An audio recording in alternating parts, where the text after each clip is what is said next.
Installing WooCommerce plugin. To install the plugin, you need to be at the back end of your website, the dashboard. So you need to go to your website and /wp-admin, then you will be here. After that, you need to go to plugin, add new, just wait for it to load, and you need to search it. So you will write there WooCommerce.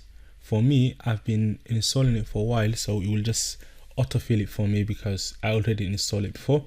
It remembers, so I will just click install. Before I click install, if you look at here, it says there is a 1 million plus active installation, and it was updated 2 weeks ago, and it's compatible with the WordPress version we're running, so it's good. And you can check here by the company who made it. It's the same company that make WordPress, so that's really good. And WooCommerce is one of the best plugin for e-commerce. So let's just install it. We already know that because we talk about it. So let's install it, and we will be talking about it obviously throughout the course.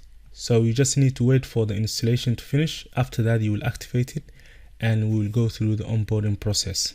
Once the installation finish, you only need to click activate and just wait for it, because we're activating the plugin, but it will take you automatically to the onboarding process.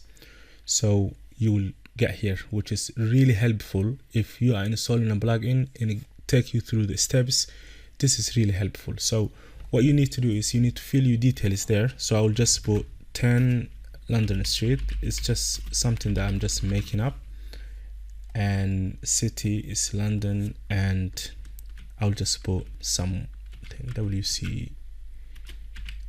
Okay, that's just postcode, but I don't know if it's really or not, but it's not finished, so it's only 3 letters. There's 3 letters that you need to add in to complete the postcode. But anyway, for tutorial purposes, I will just leave it as it is, and I will leave my currency to a pound because that's where I am. It automatically see the location I am, and it just choose it for me. So for you, it might be different. It depends where you are in the world. And the second option here is I will choose that I'm selling physical and digital product. So I will leave everything as it is, and if you want, you can just click here and it will send some information, some tracking usage to WooCommerce, but I always tick no, and I just click let's go. I wait for it to take me to the next step, which is payment here, and there will be a section that will talk about payment, but for now we will only enable it. Yeah, we will not do anything else, only enable it, because what I want is I want WooCommerce to go and install Stripe for me and install PayPal for me, instead of me going to the plugin section and adding them again. It will automatically do it for me. So I'll just let it install, and in here I can always choose another payment, which is cash on delivery if I want to, and check payment. So I'll just click both of them, but it's entirely up to you, and I will click continue. But if you look at it here, this is the plugin that it will install. So instead for us to go and install them, it will install it for us. It's even telling us what will happen. So I'll just click continue, and it will take me to the second stage, which is shipping. And shipping, as I say it as a payment, we will talk about it as a section. So there might be a couple of videos that only talking about shipping, but for now we'll just use it as a default shipping that it gives us. So let's say we'll just choose a flat rate because we cannot continue unless we disable it. Yeah, so I will say flat rate shipping, we'll just charge it £10, and international, if it's not something that we can find in our local database, we'll just say we'll charge them £20. Yeah, so let's say this is international. Okay, and the unit that we're using is kilo and centimeter, so I'll just click continue. It depends where you are in the world, it will choose it for you automatically, this unit measurement.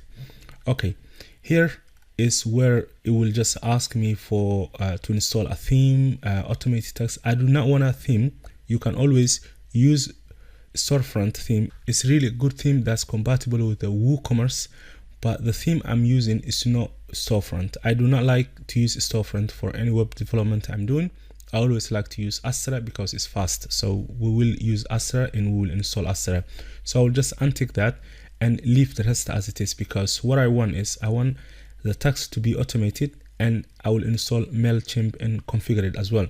So we will configure obviously the tags as automated, and we'll do it manually as well. It's got its own section, so do not worry about it. What I want is I want WooCommerce to install these plugins for me. So it will install this plugin, which is WooCommerce services, and it will install Jetpack and MailChimp as well. So I do not need to go and look for them. It's really good for the plugin to do what it does best. So just let it be and install it so you can configure it later, and they are all good for you. All right, so let's just click continue. It will go to the next section, which is activate. So we'll just wait for it. Once it's finished everything, it will just automatically take you here. If you choose all the settings that I choose, it will automatically get you here. It's asking me to set up the MailChimp, but I do not want to set it up now because that is its own video. So I'm not worrying about to set it up now. But if you just go and click WooCommerce, you can see that we have a WooCommerce here, and what we need is to connect it to Jetpack, which we will do at one point, but not now. There is a video that I have to record, which is talking about WooCommerce services. So WooCommerce services is about of Jetpack, and we will discuss when we are installing that video. That's all about it. Thanks for watching.